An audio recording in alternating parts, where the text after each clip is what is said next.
दोस्तों बालासुर में train accident हो गया। करीब 300 जाने गई हैं और हजारों की संख्या में लोग घायल हुए हैं। दोस्तों देश दर्द से गुजर रहा है। ऐसे में हम सबका फ़र्ज़ बनता है कि हम मरहम लगाएं। तो ये सवाल दोस्तों मैंने खुद से भी पूछा कि मैं क्या कर सकता हूँ। तो जवाब आया कि एक वकील होने के नाते मेरा धर्म बनता है कि मैं लोगों को क्लेम्स कैसे मिल सकते हैं रेलवे एक्सीडेंट में, इस बारे में जागरूकता फैलाऊं। दोस्तों किसी ने अपना बेटा खोया होगा, किसी ने अपनी माँ खोई होगी, किसी ने बाप, पत्नी, पति, लेकिन कोई भी पैसा उनको वापस तो नहीं ला सकता, लेकिन बहुतों के लिए वो रोजी रोटी के एकमात्र साधन होंगे।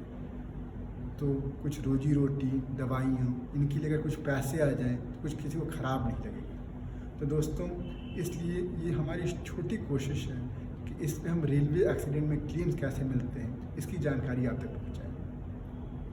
दोस्तों एक्सीडेंट के 2-3 दिनों में ही ये मैं वीडियो इसलिए बना रहा हूँ क्योंकि जो डॉक्यूमेंट चाहिए होते हैं आप वो संभाल कर रख लीजिएगा, नहीं तो क्लेम्स मिलना मुश्किल हो जाता है। तो दोस्तों आइए शुरू करते हैं। द इंडियन रेलवेज एक्ट 1989 के सेक्शन 124A में साफ साफ कहा गया है कि अगर कोई भी अनटुवर्ड इंसिडेंट हो जाए, मतलब कोई भी दुर्घटना हो जाए रेलवे के वर्किंग के दौरान, चाहे प्लेटफॉर्म पे हो या ट्रेन के अंदर, तो रेलवे मुआवजा देगी। अब इसके लिए ये ज़रूरी नहीं है कि विक्टिम के पास टिकट था या नहीं था, या रेलवे की अपने में कोई गलती हो या ना हो। लेकिन दोस्तों सवाल ये उठता है कि कब एलिजिबिलिटी होगी। तो उसमें ये कहा गया है कि या तो डिरेलमेंट हो जाए, या कोई कोलिजन हो जाए डब्बों का, या कॉन्सिक्वेंशियल रेलवे एक्सीडेंट हो। दोस्तों इसका मतलब है कि बहुत ही भयानक ट्रेन दुर्घटना जिसमें जान माल की हानि हुई। दोस्तों आप निश्चिंत रहिए, ये जो बालासुर ट्रेन एक्सीडेंट है वो एलिजिबल है। दोस्तों अगला सवाल ये आता है कि किसको मिलेगा।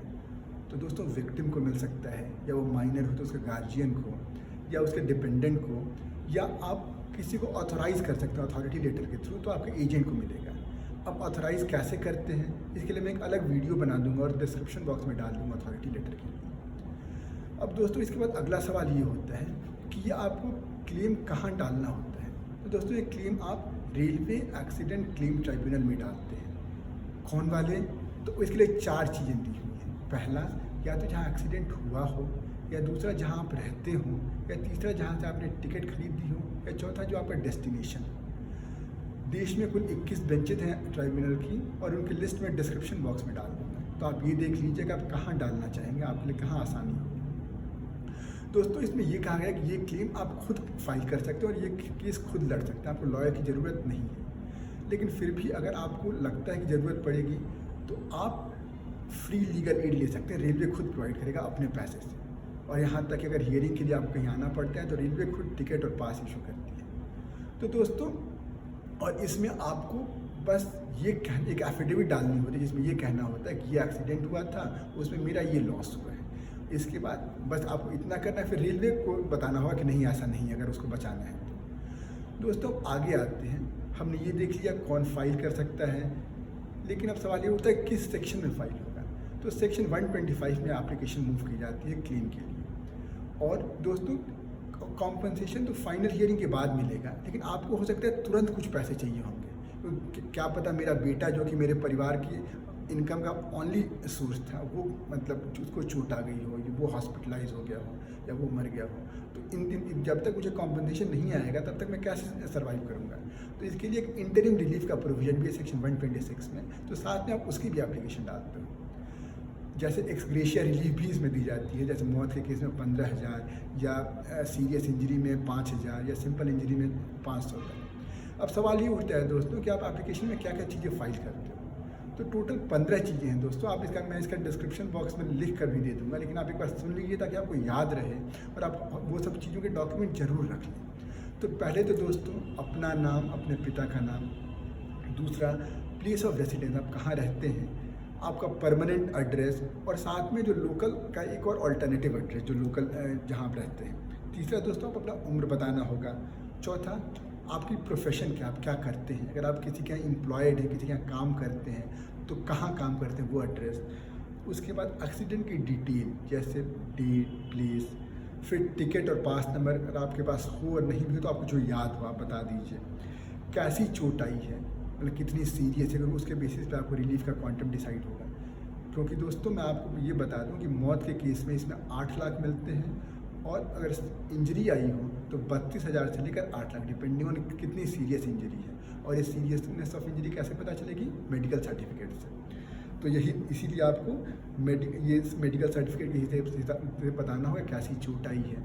जो मेडिकल ऑफिसर या जो हॉस्पिटल जो आपको केयर कर रहा है, जहाँ आप इलाज करा रहे हैं, उसका एड्रेस, उसका नाम, उसके बाद कब से कब तक आपका ट्रीटमेंट चला, क्या कोई और डिसेबिलिटी आई है आपको।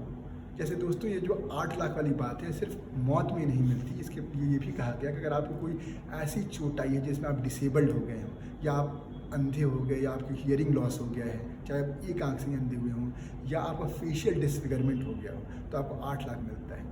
और इसके अलावा जो मैंने बताया 32,000 से 8 लाख तक आपको सीरियस इंजरी में मिलते हैं। उसके बाद कोई आपका क्या लगेज वगैरह भी लॉस हुआ है, या कहीं और आपने कोई कंप्लेंट या रिपोर्ट दी है इस एक्सीडेंट के बारे में। और एक और बात, कोई और डिपेंडेंट अगर ये क्लेम आपको फाइल कर रहा है तो उसके साथ आपका क्या रिश्ता है, कितना मुआवजा आप क्लेम करना चाहते हैं, और कोई अन्य कागज़ जो आपको लगता है कि आपके क्लेम को मजबूत करे। तो दोस्तों ये सब चीज़ें आपको शुरुआत में फाइल करनी होती हैं। दोस्तों बड़े ही धैर्य से ये सब फाइल कर दीजिएगा ताकि आपका क्लेम रिजेक्ट ना हो।